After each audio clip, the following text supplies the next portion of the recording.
Twisted. Welcome to Empowerness. I'm your host Ishika, and for today, we have someone who's versatile, moves well, and is tough to stop. Without any further ado, let's connect with her and hear her story.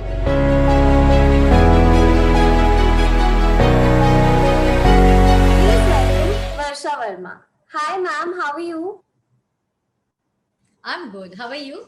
I'm good. Thank you for asking. Firstly, I would like to thank you for doing this for us. I know you were busy and you still are doing it. That's great. We appreciate it. Thank you. All right. So let's start by, you telling our audience about yourself, who you are, what you do. Myself वर्षा वर्मा और मैं लखनऊ से belong करती हूँ। पिछले 20-25 सालों से मैं social cause में जुटी हुई हूँ और चाहती हूँ कि इन छोटे-छोटे कॉज से, छोटे-छोटे आइडियाज़ से मैं लखनऊ की जनता या लखनऊ के आसपास की जनता की मैं सेवा कर पाऊँ और जो समाज में जो चीज़ें घटित हो रही हैं, उनको कुछ दूर कर पाऊँ और इसी राह पे चल करके मैं चाहती हूँ कि जनसेवा में मैं लगी रहूँ। That is great ma'am. आप एक पोएट भी हैं, मुझे पता है। आपने 300 पोएट्रीज लिखी हैं, which is amazing. So how did you start, मतलब how did you get into poetry? What was your inspiration? अभी मेरी लगभग 700 पोइट्रीज हो गई हैं और 2 कॉफी टेबल बुक्स हैं और एक प्रॉपर पोइट्री बुक है जिसका नाम है शब्द मेरे कविता तेरे नाम की। ये मेरे किताब का टाइटल है और कैसे लिखना स्टार्ट किया तो वो थोड़ी सी सैड स्टोरी है। पिछले 16 साल पहले लगभग मैंने अपनी छोटी सिस्टर को एक कार एक्सीडेंट में अपनी गोद में खोया था। एक एक्सीडेंट हो गया था तो चूंकि हम दोनों बिल्कुल ट्विंस की तरह थे, जब तक वो मेरी लाइफ में थी तो मुझे ऐसा लगता था कि हम दोनों अपने आप को पूरा कंप्लीट थे हम, अभी अधूरे से हैं और सारी फुलफिल हो जाती थी सारी चीज़ें जब तक वो मेरी लाइफ में थी। मुझे किसी दोस्त की, किसी की ज़रूरत नहीं पड़ी। लेकिन चूँकि मैंने जब उसको खो दिया तो मैं बहुत काफ़ी परेशान रही काफ़ी लंबे समय तक और पता नहीं कैसे-कैसे थॉट्स आते थे। तो उन थॉट्स को अगर उस समय उन विचारों को मुझे कलम का सहारा नहीं मिला होता और अगर उस कलम के द्वारा मैंने अपनी उन उद्गारों को अपने कागज में, कोरे कागज पे नहीं उड़ेला होता तो शायद मैं लाइफ में काफी परेशान रहती और उसको उतारने के बाद में मैं काफी रिलैक्स थी और उन कविताओं में मैंने संजो के रखा अपनी बहन को और उन सारी हैबिट्स को, उन सारी चीज़ों को। और अभी सिर्फ़ ऐसा नहीं है कि मैं पर्टिकुलर किसी एक रस के लिए मैं लिखती हूँ। मैं ऑलमोस्ट चाहे वो प्रेम रस हो या सारी चीज़ें सा सा सा सब पे लिखती हूँ मैं। चाहे वो समाज पे जो कुरीतियाँ हो रही हैं या जो भी ए टू ज़ेड मैं किसी भी फिर उसमें लिख सकती हूँ। आप एक एक्टिविस्ट भी हैं और you have come up with एक कोशिश ऐसी भी। Why don't you tell us something about that? वो क्या है? How did you come up with that?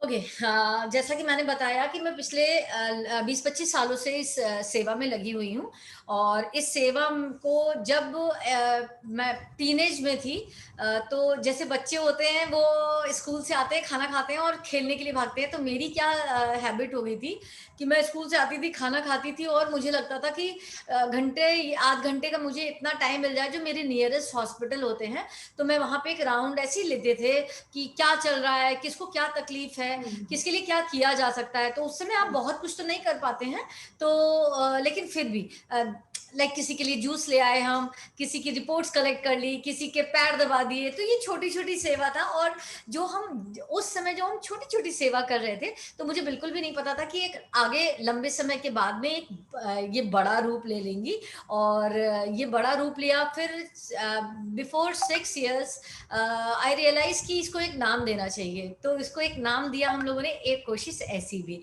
क्योंकि छोटी छोटी कोशिश से ही जो है चीज़ें होती हैं। तो इसको नाम मुझे लगा कि इससे बेहतर नाम नहीं हो सकता और पिछले 3 सालों से मैं डेस्टिट्यूट पीपल्स पे या डेस्टिट्यूट बॉडीज पे काम कर रही हूँ। कुछ ऐसे लोग जो सड़कों पे रहते हैं जिनका अपना कोई नहीं होता है, जो बड़ी बड़ी बीमारियों से ग्रसित होते हैं, वो लोग, उन लोगों को हम लोग सड़कों से उठाकर उनको हॉस्पिटलाइज कराने के बाद में उनकी निरंतर जो उनकी दैनिक कार्य होते हैं, खिलाना पिलाना नहलाना धुलाना, ये सारी सेवाएं चलती हैं। और अगर इस बीच में वो पेशेंट एक्सपायर कर जाता है तो हम लोग उनको उनका क्रिमेशन अपने हाथों से करते हैं। तो ना सिर्फ अपने पेशेंट्स का क्रिमेशन, अब हम लोग क्या करते हैं कि हम लोग लखनऊ के अलग अलग अस्पतालों से जो लोग हमें अप्रोच करते हैं कि डेस्टिट्यूट की एक्सपायर कर गए हैं, तो उनको भी हम लोग अपने हाथों से क्रिमेट करते हैं।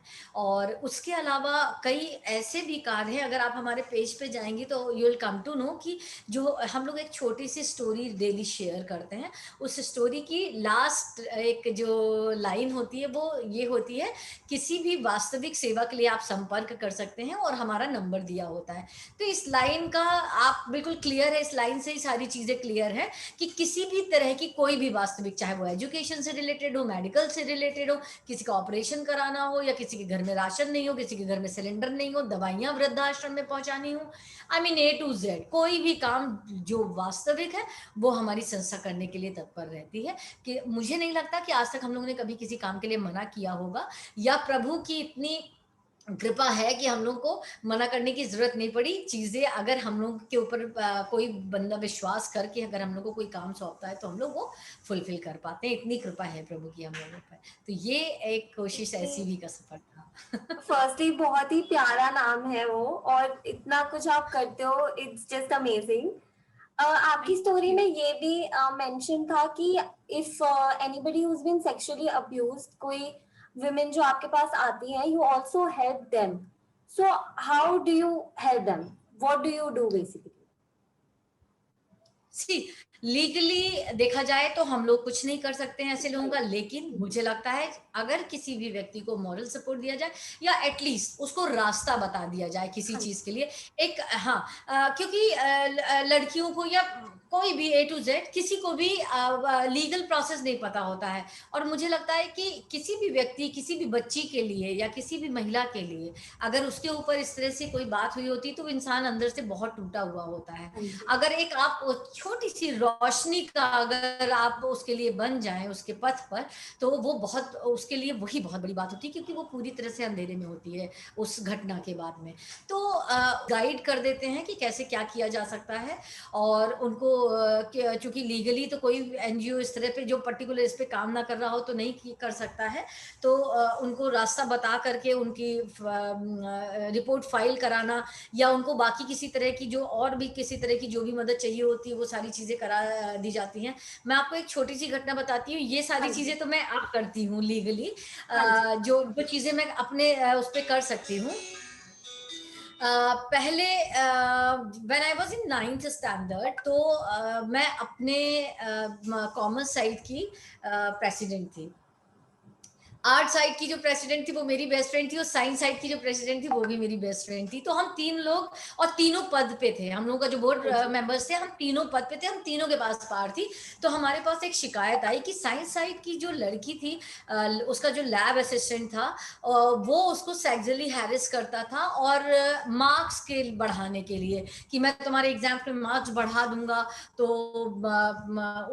वो जो टॉर्चर हो रही थी वो लड़की, तो हम लोगों तक ये बात आई। तो हम लोगों ने, चूंकि फैमिली में हमारे जो पिताजी हैं उनके एक बात बहुत क्लियर थी कि लाइफ में कभी भी गलत चीज को एक्सेप्ट मत करना, और ना अपनी आंखों के सामने गलत चीजों को एक्सेप्ट होते देखना। तो ये दोनों चीजें लाइफ में एकदम क्लियर थी, बचपन से क्लियर थी कि अगर मैंने लाइफ में कुछ भी गलत सपोर्ट किया तो उतने ही बड़े हम गिल्टी हैं। गलत करना या गलत सपोर्ट करना मुझे लगता है कि बराबर का गुनाह होता है। तो ये पापा ने चूंकि हम लोगों को सिखा रखा था तो ये चीजें दिमाग में थी। अब ये तो दिमाग में बैठ गया था कि पापा की बताई हुई चीजों को अभी हमें ये एक्सेप्ट नहीं करना है। और मुझे लगता है कि अब तक की वो सबसे बड़ी स्ट्राइक थी, और वो लगभग महीनों स्कूल बंद रहा था इन्हीं वजहों से। और हम लोगों के अंदर काफी आक्रोश था, उसको न्याय दिलाने को लेकर के मीडिया ने भी हम लोगों का काफी साथ दिया था। स्कूल प्रशासन का एक गुट ऐसा था जो हम लोगों के बिल्कुल खिलाफ था। वो ये कह रहा था कि फेल कर देंगे, नेतागिरी आ रही है, 9th स्टैंडर्ड में नेतागिरी आ रही है। But actually that was not नेतागिरी, वो हमें हमारे अधिकार हैं, और सेक्सुअली हम लोगों को कोई हैरेस नहीं कर सकता है। सबसे बड़ी बात ये थी कि वो एक लड़कियों का स्कूल था, और लड़कियों के स्कूल में ही जब लड़कियां सेफ नहीं है तो बाहर कैसे सेफ हो सकती हैं, वो भी एक मैसेज हम लोगों को देना था। तो वो जो पापा का सपोर्ट मिलता था, वो चीजें जो ब्लड में थी, तो वही चीजें हैं जो देखिए मुझे लगता है कि जो भी चीजें आप लाइफ में करते हैं, आप सारी चीजें बचपन में कहीं ना कहीं अडॉप्ट कर रहे होते हैं, अपने आसपास से जो घटनाएं हो रही होती हैं, या आप अपने पेरेंट्स से, या अपने किसी भी जिसको आप पसंद करते हैं, जिनसे आप इंस्पायर हो रहे होते हैं, तो ये चीजें आप ग्रैब करते रहते हैं और धीरे धीरे लाइफ में वो चीजें कंटिन्यू होती रहती हैं।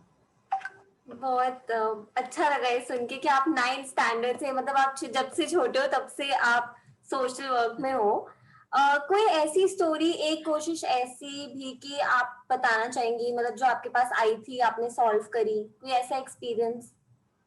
हाँ, एक छोटी सी स्टोरी बताती हूँ, जिसमें आपको काफी सारी चीजें पता लगेंगी। आपको ये भी पता लगेगा कि रिश्ते क्या अहमियत रखते हैं, या रिश्तों में खोखलापन कितना ज्यादा आ गया है, या मैं अनजान होकर के अगर किसी के लिए कर रही हूँ तो मेरा उस व्यक्ति के साथ कितना अटैचमेंट हो सकता है। बहुत सारी चीजें सीखने को भी मिलेंगी इस स्टोरी से, और आपको ये भी पता चलेगा कि एक्चुअली समाज में क्या क्या चीज, अच्छा ये भी हो सकता है, आपका ये रिएक्शन होगा, आई एम श्योर।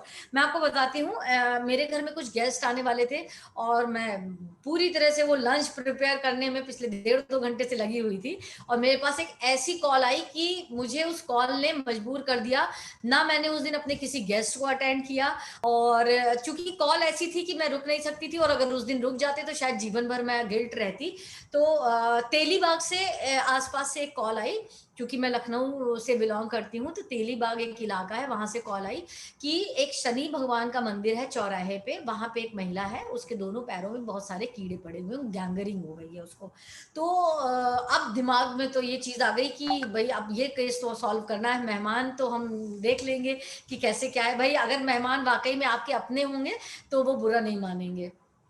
फिलहाल मैं सारा सब प्रिपेयर करके तुरंत भाग गई मैं तेलीबाग के लिए। तेलीबाग से मैंने उस केस को रेस्क्यू किया, रेस्क्यू करके वो चूंकि बहुत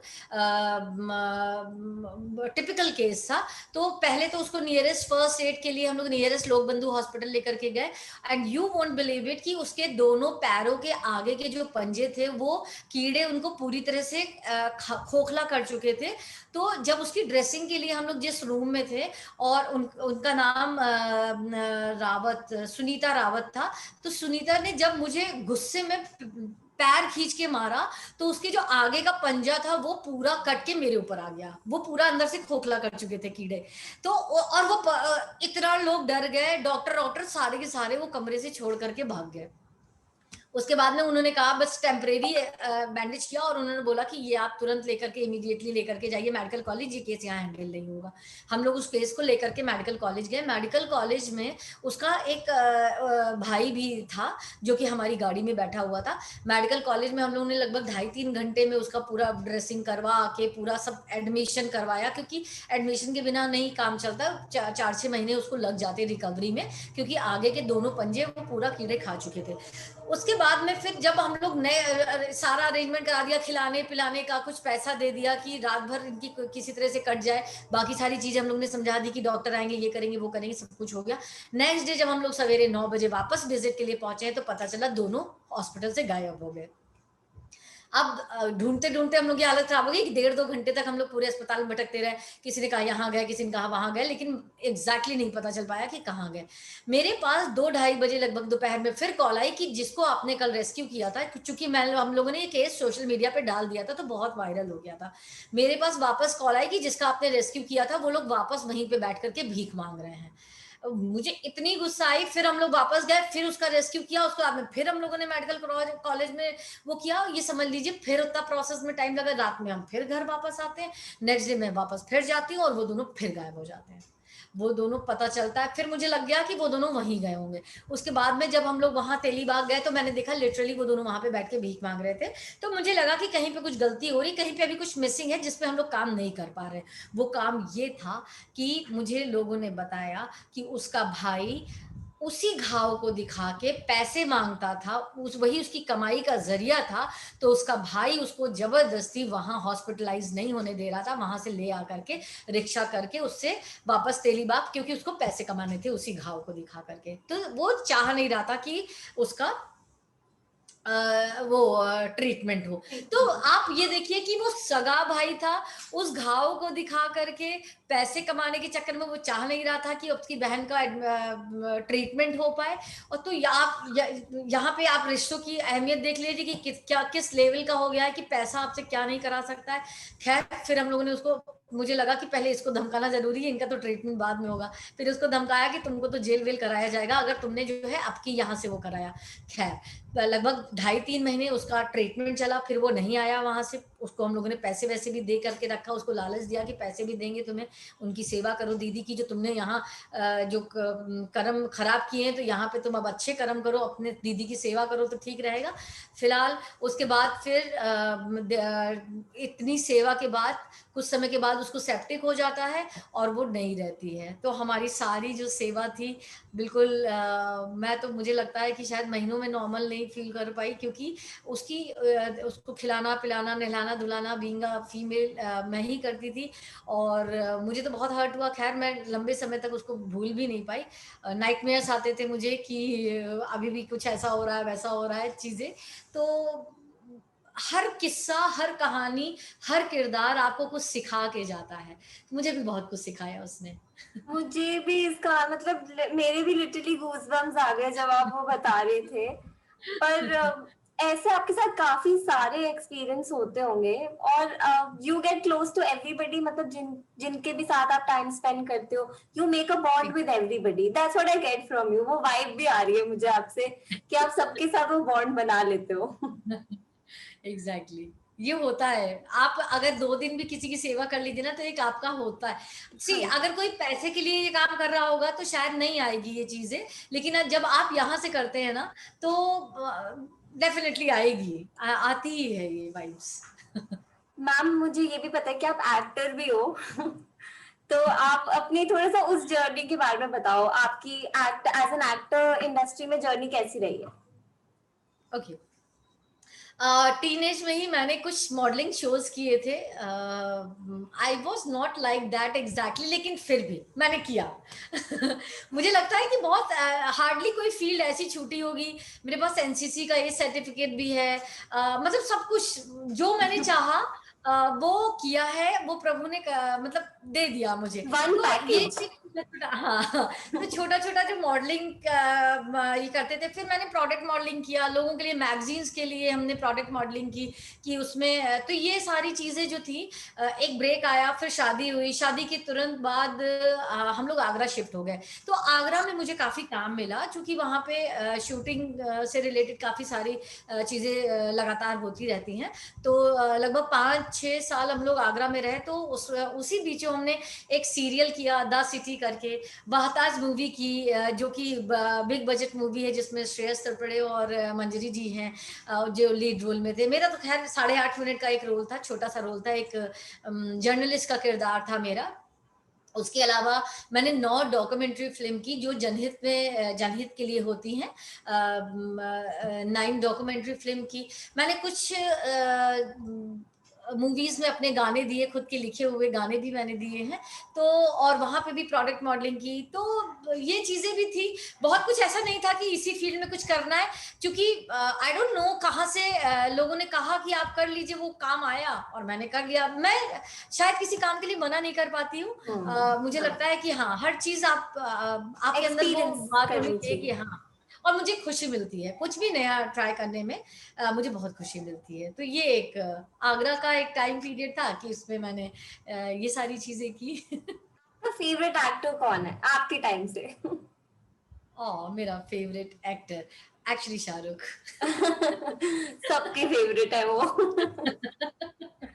मैम बहुत अच्छा लगा आपसे बात करके। मैं इसे छोटा ही रखूंगी बिकॉज मुझे पता है आप बहुत बिजी थे एंड आप थक भी गए होगे। बस लेकिन आप एक छोटी सी अपनी पोएट अगर।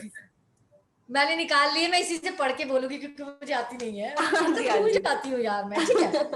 हाँ जी हाँ जी ठीक हाँ है। जी। ओके। इशिका बहुत प्यारी है मुझे। मैंने अभी आपसे बात की, मेरा फर्स्ट इंटरेक्शन है और काफी खुशी हुई कि 20 साल की उम्र में बहुत जज्बा रखती हैं बहुत कुछ करने का। थैंक और यू। आपकी डिमांड पे मैं कुछ पंक्तियां आप सभी के सामने रखना चाहती हूँ। ये एक जीवन चक्र है। ठीक है। और ये मेरे पापा की भी फेवरेट कविता है, शायद इसलिए मैं आज आप सबके सामने रखना चाहती हूँ, एंड आई एम श्योर कि आप लोगों को टच करेगी ये कविता, जिसका शीर्षक है अब मैं बूढ़ा हो चला हूँ। अ, अरे अभी तो मैं बच्चा हूँ, मैं जिद करना जानता हूँ, रोकर, हंसकर, मनाकर अपनी बातों को मनवाना जानता हूँ, क्योंकि अभी तो मैं बच्चा हूँ। मैं छल कपट कुछ नहीं जानता हूँ, निश्चल हूँ, गंदा या बुरा कुछ भी नहीं जानता हूँ, सबको खुश रखना चाहता हूँ, क्योंकि अभी मैं बच्चा हूँ। अब अब मैं जवान हूँ, वक्त से भी ज्यादा बलवान हूँ, अच्छे और बुरे में फर्क जानता हूँ, काम से कैसे जी चुराया जाए मैं इसको बखूबी जानता हूँ, क्योंकि अब मैं जवान हूँ। अपने हक के लिए मैं लड़ना जानता हूँ, अपने फर्ज से मुकरना चाहता हूँ, क्योंकि अब मैं जवान हूँ।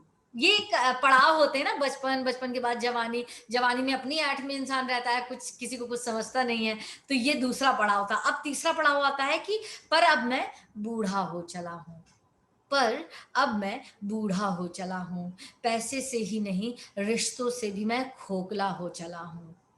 कल जिनकी लाठी था, आज उनमें मैं अपनी लाठी खोजता हूँ। मैं लाचार और बेबस हो चला हूँ, क्योंकि अब मैं बूढ़ा हो चला हूँ। मैं अपना सब कुछ अपनों पे लुटा चुका हूँ। कल जो मेरे अपने थे वो पराए हो चले हैं। मैं मेरी पहचान अब मेरे अपनों में खोजता हूँ, क्योंकि अब मैं बूढ़ा हो चला हूँ। पर घबराओ मत, पर घबराओ मत, मैं समय हूँ, और मैं इतिहास को दोहराना जानता हूँ। मैं इतिहास को दोहराना जानता हूँ। थैंक बहुत प्यारी थी मैम, बहुत प्यारी थी सच्ची। बहुत मजा आया आपसे बात करके। इसको खत्म करने के लिए, इंटरव्यू खत्म करने के लिए, जैसा आपको पता है this show is about empowering women, तो कोई एक ऐसा मैसेज जो आप देना चाहेंगी बाहर औरतों को, जिससे उन्हें अच्छा लगे, एम्पावर्ड फील हो। बिल्कुल। जितने भी व्यूवर्स हमें सुन पा रहे हैं या देख पा रहे हैं, उन सब से मैं इशिका के जरिए आप तक एक छोटी सी बात पहुंचाना चाहती हूँ कि जो एक टैगलाइन होती है ना कि अरे तुम लड़की होकर के ये नहीं कर पाओगी, या ये लड़की होकर के तुम कैसे कर पा रही हो, प्लीज इन सब चीजों में कोई बात में दम नहीं है। मुझे लगता है जो बात लड़कियों में होती है, जो शक्ति लड़कियों में होती है, जो सहनशीलता लड़कियों में होती है, जो पार सी आप जननी हैं, आपको प्रभु ने वो शक्ति दी है जो शायद धरती पे किसी को नहीं दी है। ठीक है, जो एक फीमेल, क्योंकि उसके अंदर पेशेंस है, पेशेंसली 9 महीने तक कोख में अपने बच्चे को जो रख सकती है, उसके अंदर सोचिए कितना पेशेंस होता है। तो ये सारी चीजों पे बहुत ज्यादा बिलीव करने की जरूरत नहीं है। निरंतर आगे बढ़िए, जो आप करना चाहती हैं डेफिनेटली उसको पूरे जोश के साथ करिए। और दूसरी बात, रात में जब आप सोइए तो सवेरे क्यों उठना है इस बात का आपको मकसद होना चाहिए। सवेरे उठने का जब जिस भी व्यक्ति को मकसद क्लियर रहता है कि मुझे सवेरे क्यों उठना है या कितने बजे उठना है, क्यों उठना है, अगर तो डेफिनेटली आपको ये भी पता होगा कि कितने बजे उठना है, कि आपका डिसिप्लिन लाइफ होगी, आपका शेड्यूल सेट होगा। तो जो व्यक्ति जो ये चीजें सेट करके सोता है, जिसको पता है कि हमें सवेरे उठने का क्या मकसद है, वो लाइफ में जरूर सक्सेस होता है। मे बी कि थोड़ा देर से सक्सेस मिले या ज्यादा आपको मेहनत करनी पड़े, लेकिन डेफिनेटली सक्सेस मिलेगी। और एक छोटी सी बात और जो मैंने पैंडेमिक में सीखी है, और मुझे लगता है हर व्यक्ति को ये बात ध्यान रखनी है, न सिर्फ महिला को, इवन पुरुषों को, बच्चों को, किसी भी तबके को, गरीब अमीर या किसी भी उम्र के लोगों को या किसी भी जाति धर्म में, मुझे लगता है जो एक सबसे छोटी एक जो आपको सोच बदलने वाली बात है, वो आपको मदद, एक ऐसा वर्ड है, हर व्यक्ति को छोटी या बड़ी करते रहना चाहिए निरंतर। यदि आप किसी की मदद करेंगे तो आपको जिस लेवल की जो खुशी मिलती है वो आपको बहुत ढेर सारे पैसे में भी नहीं मिलेगी। तो मदद करते रहिए, अपने लाइफ का एक मकसद बनाइए और जीवन में आगे बढ़ते रहिए, और इशिका के शो में आते रहिए। Thank you so much ma'am, बहुत प्यारा मैसेज था। बहुत अच्छा लगा मुझे आपसे बात करके, पर्सनली बहुत अच्छा लगा मुझे आपसे बात करके, बहुत अच्छा फील हो रहा है। Thank you, thank you, thank thank you you so dear, much thank you ma'am, so much, thank मुझे भी यू। बहुत अच्छा